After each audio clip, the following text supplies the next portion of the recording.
Hello friends, स्वागत है आपका मेरे हिंदी यूट्यूब चैनल पर। आज जो ये क्लास है ये हिंदी साहित्य की क्लास है और दूसरी क्लास है। हिंदी साहित्य पढ़ाना मैंने शुरू किया, उसके बाद मैंने पहला अध्याय जो लिया था वो लिया था हिंदी भाषा का विकास, क्योंकि हम हिंदी साहित्य पढ़ रहे हैं तो भाषा के विकास के बारे में जानकारी रखना हमें होनी चाहिए जानकारी। तो हिंदी भाषा का विकास की ये दूसरी क्लास है। अब वैसे तो जो है हिंदी साहित्य यदि आप पढ़ें, आप टीजीटी की तैयारी कर रहे हैं, पीजीटी की तैयारी कर रहे हैं, आप एक एक साल हिंदी साहित्य पढ़ते रहिए। जो है आपका तब भी शायद कोर्स उस तरीके से खत्म नहीं होगा जिस तरीके से खत्म होना चाहिए कि आपको सारी चीजें टिप्स पर याद हो। फिर भी यहाँ पर मेरी ये कोशिश है कि हम उतना पढ़ें जिसमें से बार बार प्रश्न आते हैं, उतना तो पढ़ लें कि जो मोटा मोटा हमें ऊपर दिखाई देता है, जो छूटे ना, जिसमें हमें कंफ्यूजन ना हो। अब जो है वीडियो को एंड तक जरूर देखें ताकि जो है मैं जो है आपको जो है जो बार बार आने वाले प्रश्न हैं उनकी पुनरावृत्ति ढंग से करा सकूं। तो हिंदी भाषा का विकास जब मैंने कल पहली क्लास ली थी उसमें जो है मैंने आपको जो है हिंदी भाषा कहाँ से विकसित हुई ये बताया था। हिंदी भाषा किस परिवार से संबंध रखती है? विश्व की भाषाओं में भारोपीय परिवार से संबंध रखती है। इसके बाद जो है इसका विकास 3 चरणों में माना जाता है। सबसे पहले हमने इसको बांटा था प्राचीन आर्य भाषाएं, मध्यकालीन आर्य भाषाएं और आधुनिक आर्य भाषाएं। प्राचीन आर्य भाषाओं में हमने बात की थी वैदिक संस्कृत और लौकिक संस्कृत की, कि वेदों की भाषा वैदिक संस्कृत और लोक व्यवहार की भाषा लौकिक संस्कृत। उनमें बदलाव हुआ समय समय पर, कई जो है हमारे देश में कई जो है विदेशों के हमले होते रहे तो वो भी जो है प्रभाव डाल रहे थे भाषा के विकास में। तब उसके बाद जो है कई तरह के धर्म विकसित हुए, उन्होंने भी बहुत प्रभाव डाला भाषा के विकास में।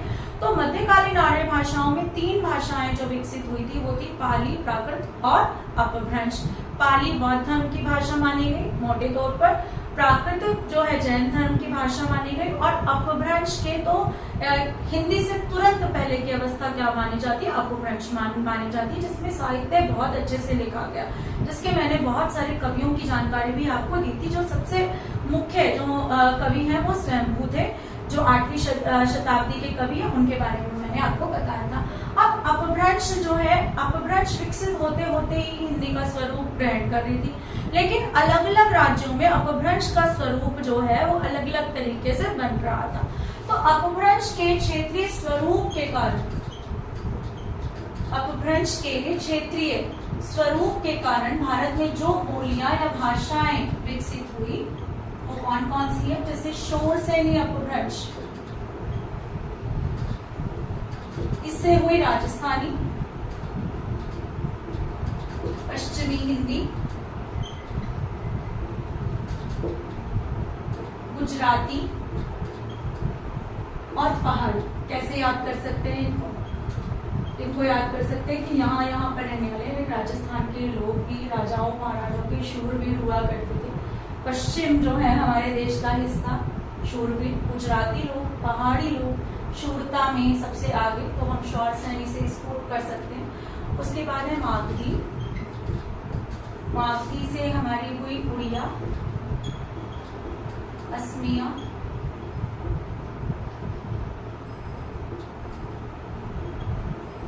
बंगाली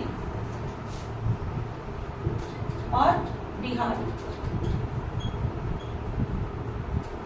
ठीक है, उड़िया, असमिया, बिहारी। इसके बाद है अर्धमागधी, इससे हुई पूर्वी हिंदी का विकास हुआ। महाराष्ट्री अपभ्रंश, मराठी का विकास हुआ। ब्राह्मण अपभ्रंश, सिंधी, लहंदा, पंजाबी, इनका विकास। ठीक है, तो ये अपभ्रंश के अनुसार हिंदी भाषाओं का क्षेत्रीय स्वरूप है जो बढ़ा। इसके बाद हम आ जाते हैं हिंदी जब विकसित हुई, हिंदी की उपभाषाएं। उपभाषाएं क्या होती है? हिंदी एक भाषा है, भाषा का स्वरूप ग्रहण करने से पहले की तुरंत पहले की अवस्था क्या कहलाती है? उपभाषा। यानी कि जैसे आप मान लीजिए किसी चीज के लिए आप एलिजिबल हैं, ठीक, आप जो है आप ऑफिसर बनने वाले, आपको क्या क्या चीजें चाहिए ऑफिसर बनने तक, कुछ चीजें आप में आ गई तो आप एक नीचे वाले पद तक रहेंगे। वही बात यहाँ पर है कि बहुत सारी चीजें भाषा बनने की आपने ग्रहण कर ली हैं तो आप उपभाषा है, लेकिन भाषा बनने के लिए आपको कुछ और चीजें भी चाहिए, अगर वो पूरी हो जाती है तो आप क्या बन जाएंगी? भाषा। तो हिंदी की उपभाषा है। हिंदी की 18 जो है उपभाषाएं हैं। इसमें जो है सबसे पहले पश्चिमी हिंदी,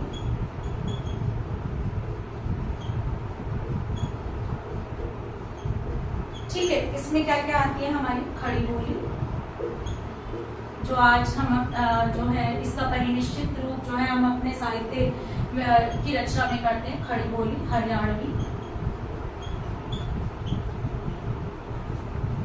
खड़ी बोली, हरियाणवी, ब्रज, बुंदेली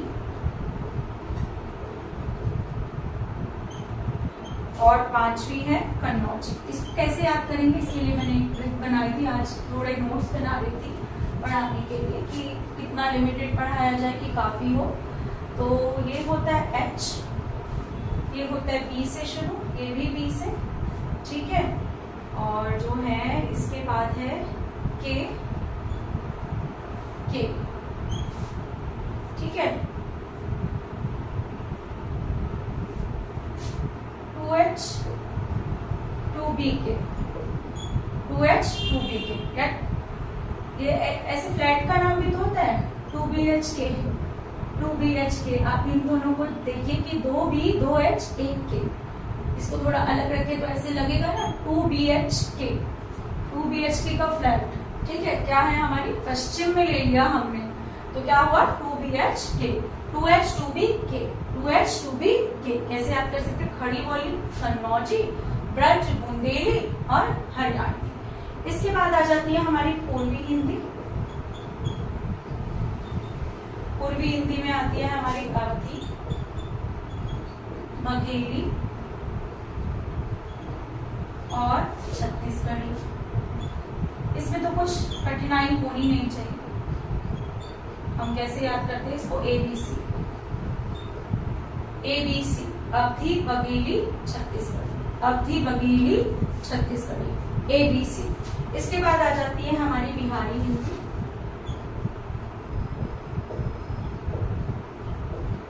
भोजपुरी, मगही और मैथिली।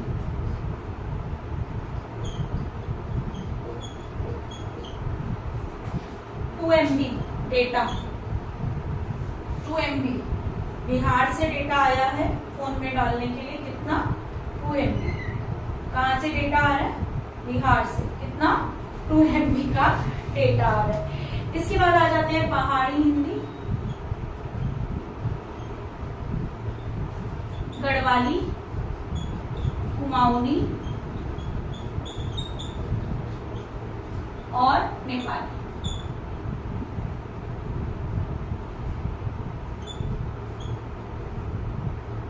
नेपाल भी पहाड़ी इलाका है, हिमालय पर्वत से आप कह सकते, तो पहाड़ी हिंदी में गढ़वाली, कुमाऊनी, नेपाली आ जाती है, ठीक। इसके बाद जो हमें खास बात यहाँ पर याद रखने वाली है, ये है खड़ी बोली के बारे में कि इसका दूसरा नाम क्या है? कोरवी। क्यों पड़ा? कुरु जनपद की भाषा होने के कारण कुरु जनपद, कौरवों के समय से कौरवी। हरियाणवी का दूसरा नाम है बांगरू। एक और नाम भी है जाटू, जाट जो है हरियाणा से संबंधित जाट संप्रदाय, बांगरू। और बांगरू नाम दिया किसने इसको? ये भी बहुत बार पूछा जाता है गियर्सन में, जॉर्ज गियर्सन, ठीक है। जॉर्ज गियर्सन, जिन्होंने पहली बार हिंदी साहित्य को जो है बांटने का अच्छे ढंग से प्रयास किया था। बुंदेलखंड की भाषा होने के कारण बुंदेली, ठीक है।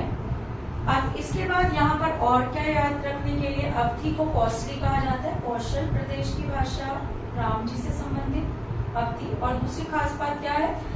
अवधी में जितना भी राम साहित्य है अधिकतर अवधि में लिखा गया है। आपने देखा होगा तुलसीदास जी ने राम साहित्य की रचना की है, राम जी से भक्तिकालीन राम की जो है उपासना की है, तो उनकी अधिकतर भाषा जो उनके काव्य की है वो क्या है, अवधि है।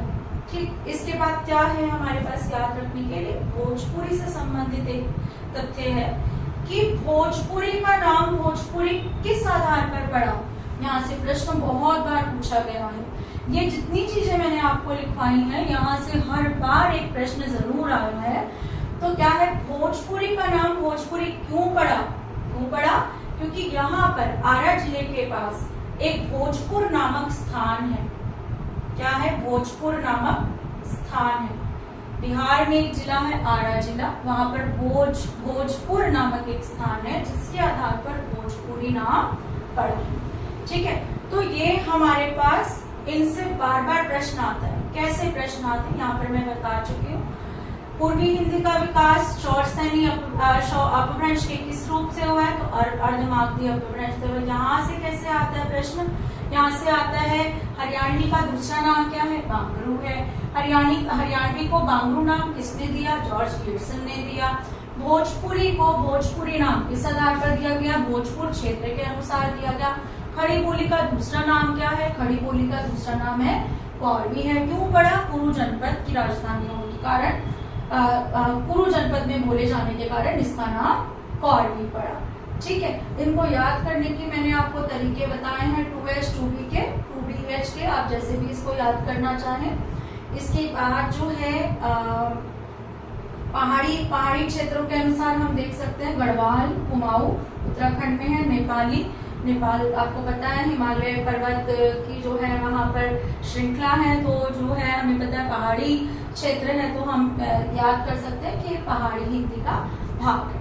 ठीक है, इतना आपको समझ आ रहा है तो इसको मैं रब कर देती हूँ। अगर आपको इसका स्क्रीनशॉट लेना है तो ले लीजिए। इसके बाद जो है हम क्या पढ़ेंगे, इसके बाद हम जो है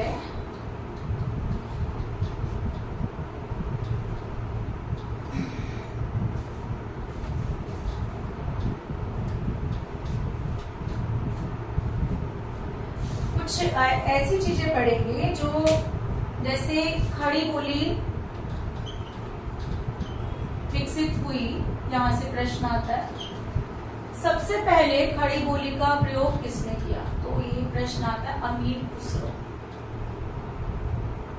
कौन सी शताब्दी में किया? 14वीं शताब्दी में किया। हालांकि खड़ी बोली बहुत समय पश्चात जो है इस रूप में आई, लेकिन सबसे पहले प्रयोग कौन कर चुके थे अपने काव्य में? अमीर खुसरो कर चुके थे। पहले की जो अपभ्रंश का स्वरूप जो है हिंदी से मिलता जुलता है, लेकिन अमीर खुसरो ने 14वीं शताब्दी में जो अपनी रचनाएं की, उनका वो आज की हिंदी से बहुत ज्यादा मेल खाती है। कि आप पता है जैसे एक थाल मोती से भरा, सबके सिर पर औंधा धरा, इसमें और आज जो हम खड़ी बोली प्रयोग कर रहे हैं उसमें कुछ ज्यादा अंतर दिखाई नहीं देता। एक और इसमें बात है हिंदी हिंदुस्तान का नारा, ये बार बार पूछा जाता है। हिंदी हिंदुस्तान, हिंदी हिंदू हिंदुस्तान का नारा किसने दिया? तो वो दिया था प्रताप नारायण मिश्र ने।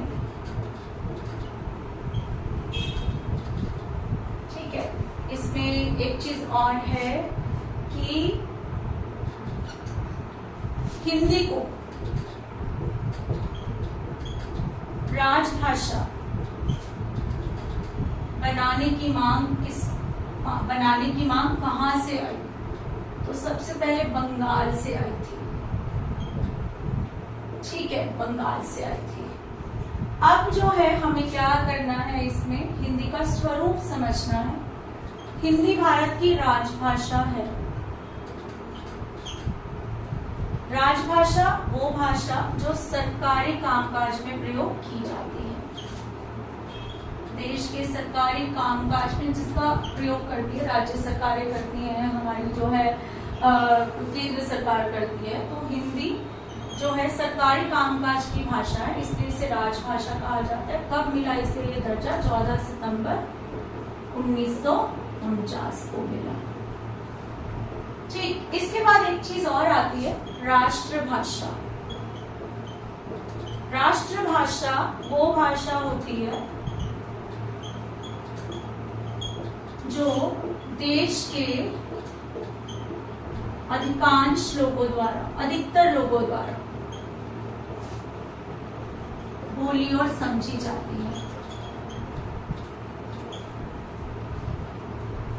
अब भारत में जो है हिंदी सर्वाधिक बोली और समझी जाती है, लेकिन हिंदी कभी भी जो है राष्ट्रभाषा नहीं बन पाई है। उसका कारण क्या है? कुछ स्वार्थी राजनीतिक गतिविधियां। क्यों? कहने को तो भारत जो है विविधता का देश है, अलग अलग राज्य जो है अपनी भाषा को महत्व देते हैं। पंजाबी लोग पंजाबी भाषा को महत्व देते हैं, तमिल लोग जो है तमिल को महत्व देते हैं, आंध्र प्रदेश में रहने वाले तेलुगु को महत्व देते हैं।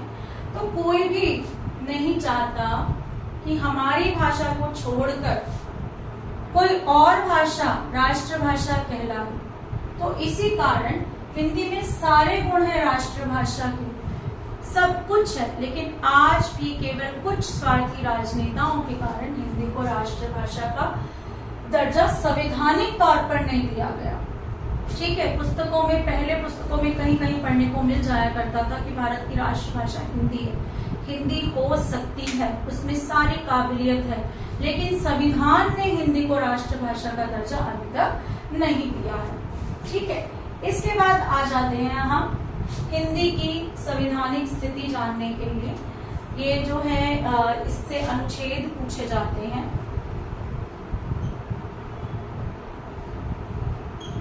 अनुच्छेद संविधान के 343 से 351 हिंदी भाषा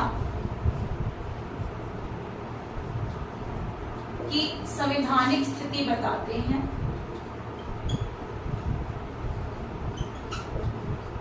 इसको जो है हम पढ़ते हैं तो समझ नहीं आता, मैंने कुछ जो है छोटे छोटे जो है वन लाइनर नोट्स जो है इसके लिए बनाए हैं आपके लिए। तो सबसे पहला अनुच्छेद जो है 343, वो क्या कहता है कि संघ की राजभाषा हिंदी हो। ये बहुत बार पूछा गया है, मतलब ट्रेमेंडस टाइम में पूछा गया है। सबसे पहला अनुच्छेद जहां से शुरू होता है, संघ की राजभाषा हिंदी हो और लिपि क्या हो? देवनागरी हो। 343 अनुच्छेद संविधान में ये लिखा हुआ है कि संघ की राजभाषा हिंदी हो, यानी कि संघ क्या? भारत। और क्या हो? इसकी किस लिपि में लिखी जाए? देवनागरी लिपि हो। लिपि कौन सी हो? देवनागरी हो। जब संविधान बन रहा था, भारत जब आजाद हुआ था, उसके कुछ वर्षों में जब हिंदी को राजभाषा का दर्जा दिया गया, तब जो है उस समय सरकार ने यह निर्णय लिया कि अंग्रेजी को धीरे धीरे हम क्या करेंगे। अभी तक तो सारे काम अंग्रेजी में होते, क्यों? अंग्रेजों का था, गवर्नर जनरल हमारे सब अंग्रेज थे। अब जो सारा काम अंग्रेजी में होता था, अब अंग्रेजी को तो हम किसी अपनी राजभाषा का दर्जा नहीं दे सकते, तो हमारे देश के सम्मान की जो है गिर जाएगा कि हम विदेशी भाषा को जो है राजभाषा का दर्जा दे दें। तो ये निर्णय लिया गया कि एकदम से हम अंग्रेजी को हटा भी नहीं सकते, क्योंकि अभी तक सारा जितना काम है अंग्रेजी में हो रहा है, समय लगेगा अंग्रेजी को हमारे देश से निकालने के लिए। तो यह निर्णय लिया गया कि 1965 तक आजादी, ये जब तक संविधान में राजभाषा बनी 1965 तक, क्या 15 साल की अवधि तक अंग्रेजी को सरकारी कामकाज से हटा दिया जाए और हिंदी को लाया जाए। ठीक है, अंग्रेजी को हटाना और हिंदी को लाना। ठीक है, ये निर्णय लिया गया। लेकिन वो कहते हैं ना कि जो काम जैसे चल रहा है उसको वैसे ही चलने दिया गया। मतलब कुछ लोगों का आलस कह लो या हिंदी के प्रति कह लो उदासीनता कह लो, तो ये बदलाव आज तक कभी आया नहीं। बस एक जो है एक संविधान के नोटिस के रूप में लिखा ही रह गया कि ऐसा होना चाहिए, पर ऐसा हुआ नहीं। अगला अनुच्छेद जो है 344, वो क्या कहता है? 344 कि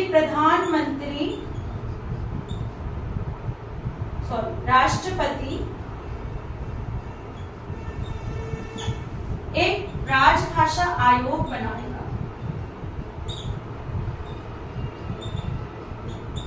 जो हिंदी के प्रचार प्रसार के लिए काम करेगा। ठीक है, इसके बाद है हमारा अनुच्छेद नंबर 345। ये क्या कहता है कि भारत के विभिन्न राज्यों में केंद्र सरकार में तो हिंदी हो गई राजभाषा, लेकिन राज्यों की अपनी भी तो सरकारें हैं। जैसे पंजाब में ज्यादा क्या लोग बोलते हैं, पंजाबी बोलते हैं। ठीक है, तमिलनाडु में क्या बोलते हैं, तमिल बोलते हैं। ऐसे कर करके क्या है कि 345 अनुच्छेद क्या कहता है, भारत के विभिन्न राज्यों की राजभाषा क्या हो। ये किस पर निर्भर करता है, राज्य सरकारों के प्रयोग पर क्या हो। ठीक, कि वो अंग्रेजी में ही काम करना पसंद करते हैं या फिर अपने जो है राज्य की भाषा को जो है बढ़ावा देते हैं, दोनों में चलता रहता है। ठीक है, इसके बाद है 346 अनुच्छेद 346। ये क्या कहता है, एक राज्य से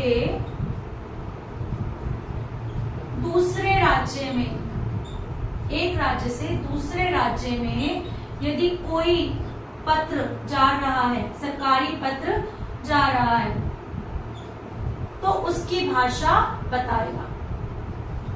वो क्या निर्णय लेते हैं कि कौन सी भाषा में एक दूसरे से पत्र व्यवहार किया जाए, अंग्रेजी या जो है पंजाबी जो है तमिलनाडु में पत्र भेजना चाहता है तो पंजाबी में भी भेजे, इंग्लिश में भी भेजे या तमिल में भेजे, ये उस पर जो है निर्भर करता है। इसके बाद है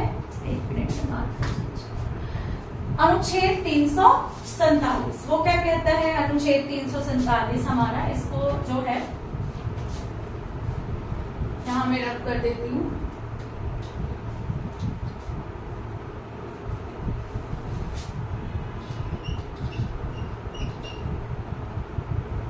राज्य द्वारा उसकी राजभाषा चुनी जाए। ऐसा भी तो हो सकता है कि और कोई बोली बहुत अच्छी विकसित होकर भाषा बन गई हो, उसमें ज्यादा जो है चलन हो गया, तो राज्य द्वारा राजभाषा चुनी जाए। 348 हाई कोर्ट सुप्रीम कोर्ट में जितनी भी कार्यवाहियां होती हैं उसकी भाषा की बात करता है। अभी तक अंग्रेजी में होती है, सोचा क्या गया था कि हिंदी में होने लगेगी, लेकिन ऐसा कभी संभव नहीं हो पाया। तो अभी तक किस में होती है, अंग्रेजी में होती है। इसके बाद है 349 जो ये कहता है अगर राजभाषा बदलनी है, राजभाषा से संबंधित कोई भी नियम बनाना है तो वो क्या करेगा, उसमें किसकी अनुमति होगी बनाने के लिए,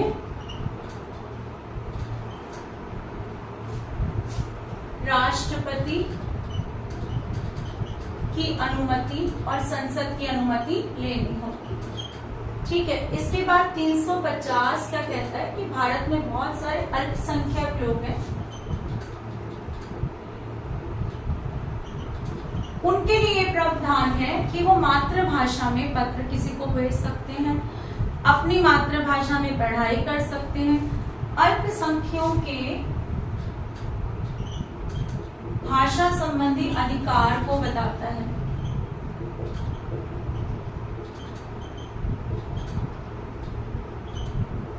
ठीक, अब 351 क्या बताता है कि हिंदी का प्रचार प्रसार किया जाए।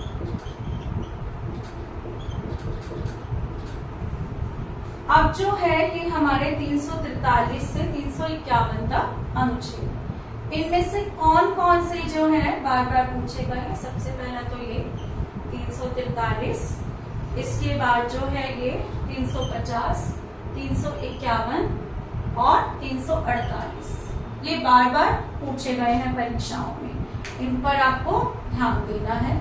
343 तो हमेशा ही पूछा जाता है कि इस दोनों तरीके से पूछ लिया जाता है कि संघ की राजभाषा हिंदी और लिपि देवनागरी किस अनुच्छेद में कहा गया संविधान के 343 अनुच्छेद क्या कहता है? तो ये कहता है संघ की राजभाषा हिंदी हो और लिपि देवनागरी हो।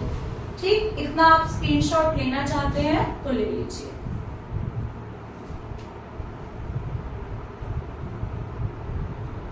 इसके बाद जो है इस अध्याय में पढ़ने वाला जो जरूरी है वो है हिंदी की 8वीं अनुसूची के अनुसार भारत में बोली जाने वाली भाषाओं की संख्या। वैसे तो भारत में बहुत सारी बोलियां थोड़ी थोड़ी दूरी पर जाकर बोली बदल जाती है ना। राजस्थान में इतने सारे राज्य, गुजरात में इतने सारे जो है क्षेत्र हैं, जिले हैं कि थोड़ी थोड़ी दूर पर जो है बोलने वालों का जो है बदलाव हो जाता है।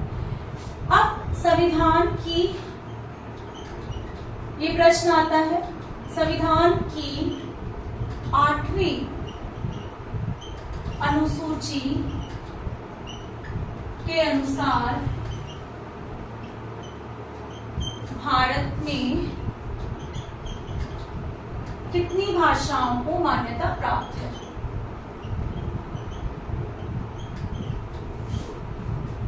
तो उत्तर है इसका 22 भाषाओं को मान्यता प्राप्त है। अब क्या शुरू से ही 22 भाषाएं थी? नहीं, ऐसा नहीं था। आरंभ में 14 भाषाओं को मान्यता प्राप्त थी। ठीक, अब 21वां संशोधन हुआ। संशोधन मतलब अमेंडमेंट। और भी कई हुए होंगे संविधान में, संविधान बना, बदलाव की जरूरत लगी तो बदलाव किए गए। अब जैसे 21वां संशोधन, 21वां बदलाव किस बारे में है? किस बारे में? भाषा के बारे में, कि ये जो 14 भाषाएं हैं, ये 21वां जो है हमारा संशोधन हुआ, इसमें क्या हुआ? 1967 में हुआ। इसमें संविधान में एक मान्यता प्राप्त भाषाओं में किसको जोड़ा गया? सिंधी को जोड़ दिया गया कि सिंधी भी एक भाषा है। ठीक है, सिंधी कोई बोली नहीं है, एक भाषा है। इसके बाद 71वां संशोधन हुआ संविधान में। दोबारा से जरूरत पड़ी संशोधन करने की। ठीक है, कौन से उसमें हुआ? 1992 में हुआ। अब कौन सी भाषाएं जोड़ी गई? मणिपुरी, कोंकणी जो है गोवा में बोली जाती है, कोंकणी, और जो है मणिपुरी, कोंकणी और नेपाली। ये 3 भाषाएं जोड़ दी गई इसमें संविधान में। फिर एक और संशोधन आया 2003 में। ठीक है, कौन सा संशोधन था ये? 92वां। भाषाई आधार पर प्रश्न बन सकता है। भाषाई आधार पर तीसरा संशोधन कब हुआ? तीसरा संशोधन हुआ 2003 में। संविधान के अनुसार भाषाई आधार पर तीसरा संशोधन कौन सा संशोधन था? तो 92वां संशोधन था। इसमें जो है 4 भाषाएं जो है बोडो, डोगरी, मैथिली और संथाली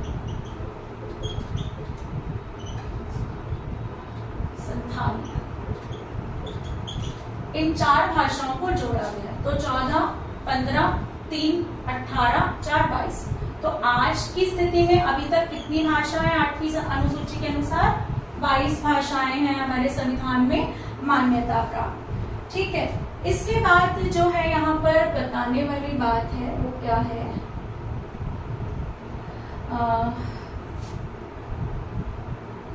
हाँ, पहला राज्य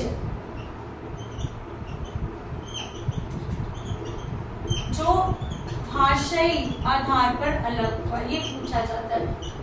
ये सामान्य ज्ञान में भी पूछ लिया जाता है और हिंदी में आधार पर अलग हुआ, वो क्या है? आंध्र प्रदेश।